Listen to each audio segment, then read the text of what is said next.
What's going on, YouTube? With you today, I am showing you three different evolving deck profiles and some tips and tricks on how to play them all. And this is strictly because of the new branded structure deck. There's been a lot of people asking about like solid 40 card decks, solid 50 card decks. The thing about the 40 card deck with branded is it is achievable, it's just really low to the ground and really low power. So it is kind of a good way for a beginner to start, but as you continue progressing throughout your evolution with the strategy and the deck building, you're going to want to start playing higher and higher deck counts. I personally like to stick around 52 for the sake of A, consistency and whatnot. That's what I find max consistent is 52, as well as the facto matter of tradition, like a traditional card deck with aces, spades, the suits, the face cards, kings and queens. That's a 52 card deck. So there is gross amounts of math that are involved in card games like poker and blackjack. And by being aware of how that math can be applied to other aspects of other games, can really improve your game. But for the sake of Yu-Gi-Oh, a lot of tradition of deck building and everything else that goes along with it is based around having 40 cards, playing the minimum, min-maxing, and all that. But enough jargon for right now. I will be getting into the extra deck first. Normally people will be getting into the main deck. I'm going to get into the extra deck because of all the things that are going to be talked about, this is going to be the most consistent. As well, disclaimer, this is entirely what you are going to do with 3 sealed Yu-Gi-Oh! Structure decks for the Fallen and the Virtuous. There are no extra cards in here. This is purely what you get in the structure deck. So, to kick us off, we have 2 of the Devourer, the dragon that devours the dogma.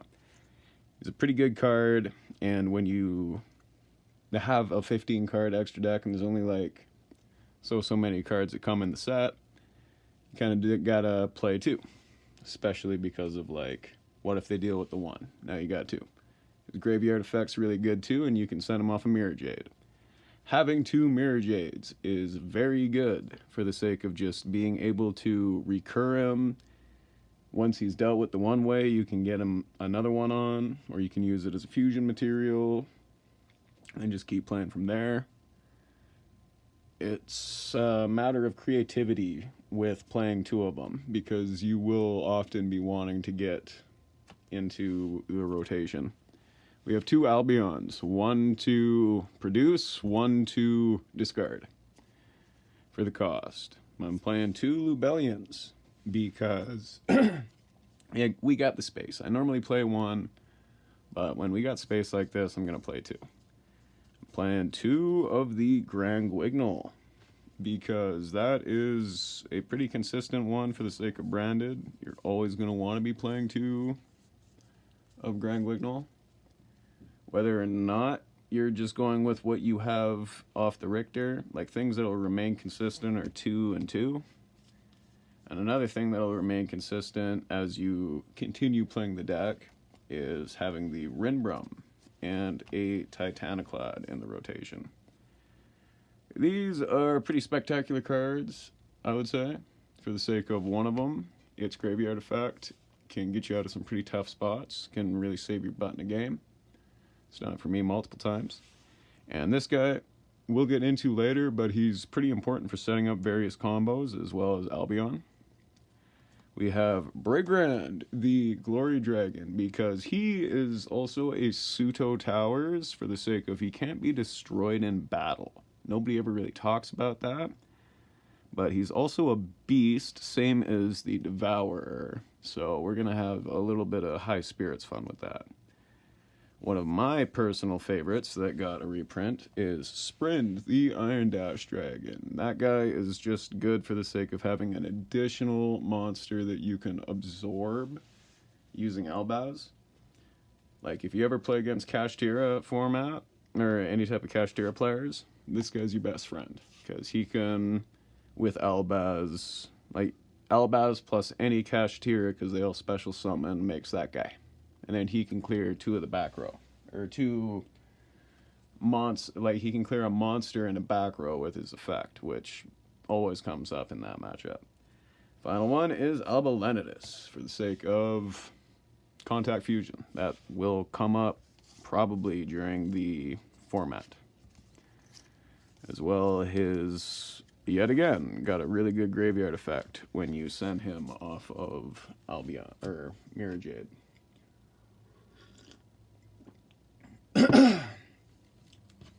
So here we are going into the 40 card main deck first, and what we're going to do is just keep adding on from there. As you'll see, I got a couple little piles going. We'll talk about things. So first off, we have 2 Fallen of Albaz and 1 Albion.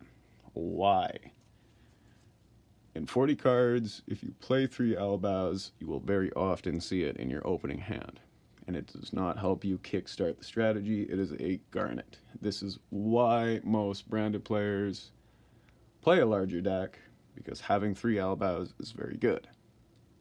And it's also why I'm lumping Albion together with Albaz, because those monsters together, like Albion counts as Albaz while on the field or in the graveyard. So that'll just help you get into a little bit further fusions when you already have, or when you don't have access to 2 of your Albazes. But you're always going to want to play 2 for the sake of, like, if your deck gets milled, or like if you get an Albaz in the hand and you have branded fusion, like, you always want to play multiples. You don't ever want to play just one. When that new Albaz comes out, you might even just play 1 and 1 if you're playing 40. Or you'd play 2 and 1 because it's just that good. But a card you'll always want to play at 3 is Aluber, just because he searches your stuff. He always gets the game started. We have 2 Cartesias and 1 Quem, because you're always going to want to play 2 Cartesias. It's good to have a good loop going where you have access to Cartesia and other stuff. Like, you have 1 Cartesia in the hand and 1 on the field, because as it keeps going to the graveyard, it'll keep going back to your hand, so you have free discard fodder. We have Lubellion, Serenir, and Mercourier. Lubellion and Serenir are pretty staples. You kind of need those. So I know this is a 40 card deck. We're trying to stay small, but I am playing 3 Nibiru in this 40 card deck, because if you're going first and Buddy stops all your shit, you still got Nip. And it's not like you got a whole lot of a field to deal with, or that is left, because you didn't really get a whole lot of setup in the first turn if you're resorting to using the Nip. It's mostly just a discard. But the other really wacky thing about it is it's level 11, or I think it's level 11. 2, 4, 6, 8, wait, I can just see the token. Yeah, level 11. So we got level 11 and level 8. That's 19. And he counts as Albaz. So if you got both of these guys in the graveyard and you use Albion to banish them and make Titaniclad, it's gonna have some pretty high attack points. Like, it's gonna be pretty tough to deal with them. So, I think it'd be 4,400. Really difficult to beat that. That will out most towers in the game of Yu-Gi-Oh! But then we also have Despian Tragedy and an Incredible Ecclesia. You need to play 1 Ecclesia to get into your actual towers ability of the new monster. We have 2 Branded Fusion because it's so good. Why not play 2? Got 1 Branded in High Spirits because I'm just putting it there to keep the rows kind of even. 3 of the new Fusion deployment, because you're always going to want to be able to special summon your Cartesia, who is on the card now. We got 3 of the Triple Tactics Thrust. because if you get ashed, we're gonna have a card in here to help you with that. I dropped it. 3 branded opening. Because in the draw phase, if you can quick play branded opening and special summon your Aluber and get the search off then, you're pretty much invincible to Droll and Lockbird. That's what this deck has really been famous for over the last couple of years. The continuous spells, Branded Lost and Branded Regained. I am playing both of them, and it is because Branded Lost is the one you want most of the time. But if you have either of them in your hand, one or the other, you're still going to want to have something to search with Lubellion. So I'm playing both of them. And I've also got Branded in Red for the... Even though we're not playing Chimera, I still think Branded in Red is going to come up.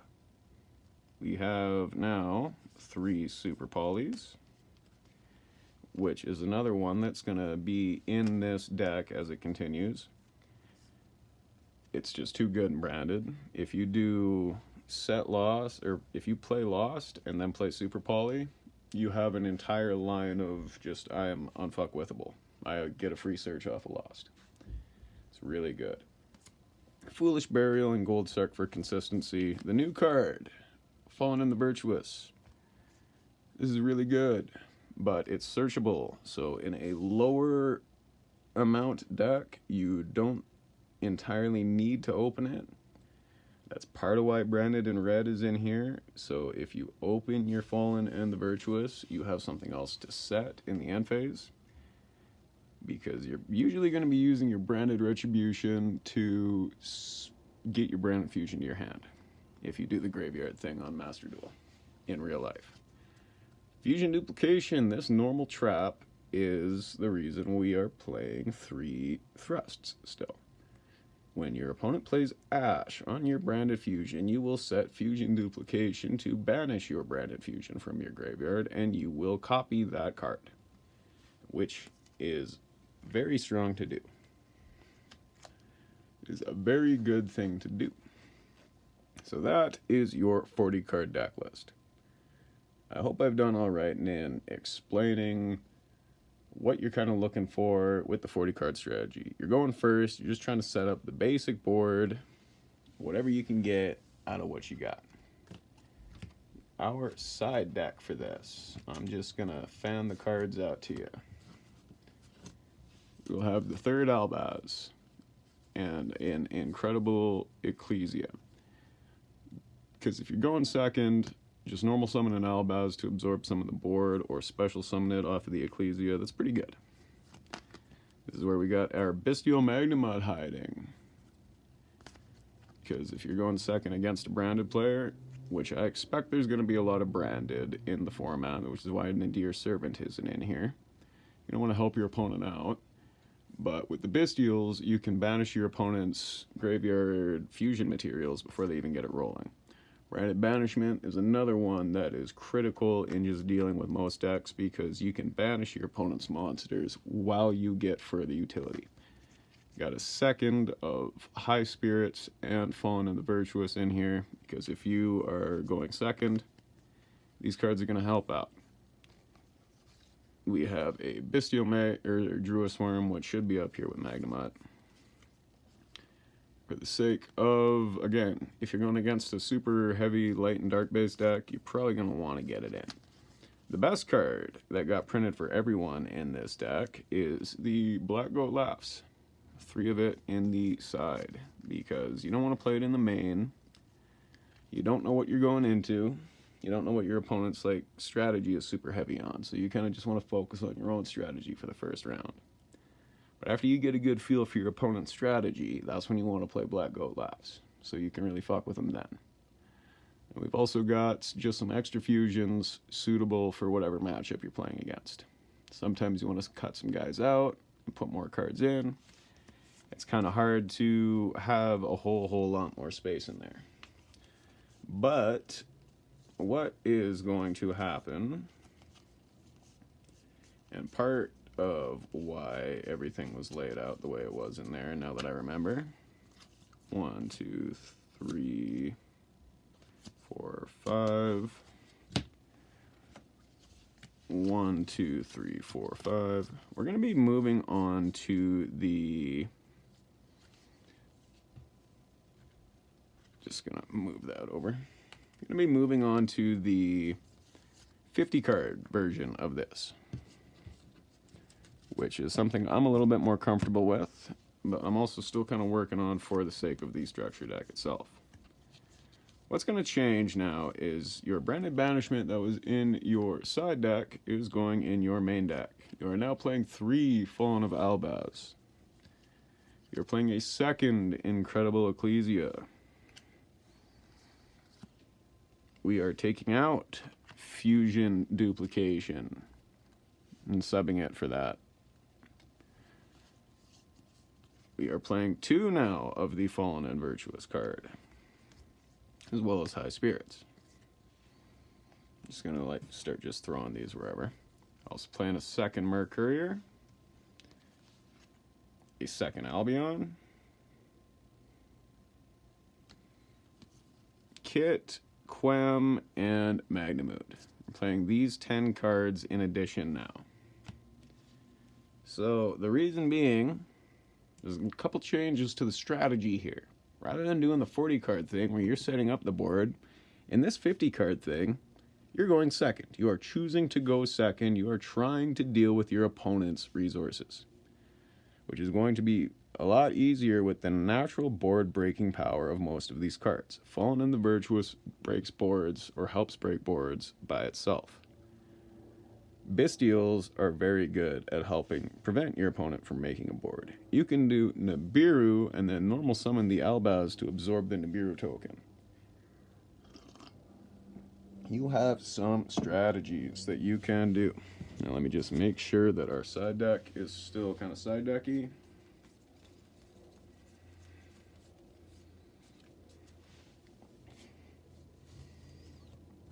Okay, so what is going to happen now with the side deck is that we're going to start by playing an additional fusion monster in here, just for the sake of diversity. We're still playing Druis Worm and Black Goat Laughs in the side. And we still have our third Fallen and the Virtuous in the side. But now we're also doing Branded Beast and Fusion Duplication in the side. Wait, no, it's not Branded Beast. What am I thinking? It's a different one. It is Branded Sword. We're doing Branded Sword in the side, because Branded Sword is a really good combo piece, but in terms of when you are going second and you need cards to help dismantle your opponent's board, you need cards that are meant to do that. Like Thrust, like Super Poly, like Nibiru, like Fallen and the Virtuous, like Albaz. Those cards help you in breaking your opponent's board. So, with that being said, the side deck should reflect now choosing to go first with the side deck strategy. If your opponent catches on to you and they want you to go first, well, it's a good thing you have good going first cards. But moving on, our next 10 cards we add for the 60 card thing are going to be Branded Beast, Dogmatica Ecclesia, Dogmatica Fleur-de-Lis. The reason being, you will see when I do the side deck thing, we're going to have an additional 2 Bystial Lubellions and an additional 2 Bystial Sereneers. These will help with consistency. We'll also play Branded in white, because we just got space for it, and there's actually a pretty decent chance that it will help us when we're playing the 60 card deck. It's not going to clog our hand. We're going to get access to it when we need it, and it's going to help push a failing combo into a succeeding combo. We're also playing another High Spirits now, just so if we open High Spirits and these guys, we can get some use out of them.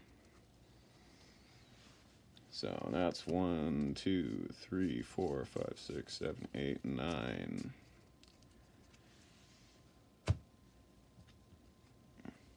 10 is fusion duplication goes back in the deck. Because now we're going back to going first. 4, 5, 6, 7, 8, 9, 10, 11, 12. What we also do is we now choose to play the Nadir Servant package in the side deck because you need extra consistency, but you also don't need to be trading that consistency depending on your opponent's intentions. So if you're playing against someone that is not playing on branded, yeah, hell yeah, side in that Nadir Servant. You can set some shit up. But if you are playing against them, that's when you're going to want to side in your like Blackout Laughs or something. So you can screw with them that way. But ultimately, yeah, I hope you understood as I went through the evolution of these decks how they change over the course of it. With the 40 card deck, you are a lot more streamlined into what you're trying to do. Yes, but you're also shoehorned into it. You are kind of forced into that direction. With the 50 card deck, you could start playing more variety of cards to support your initial strategy. And with the 60 card deck, you can begin playing various other strategies to achieve the same end board. So what also goes with that is the cards we added as we continued. When we went from 40 to 50, we added more tech cards and not entirely staple cards, except for Albaz himself. But when we went into the 60 card deck, we started thinking about ways to improve the consistency once again. We went back into what we need to get what we need. So feel free to go back, everything you need to do, rewatch, like and follow.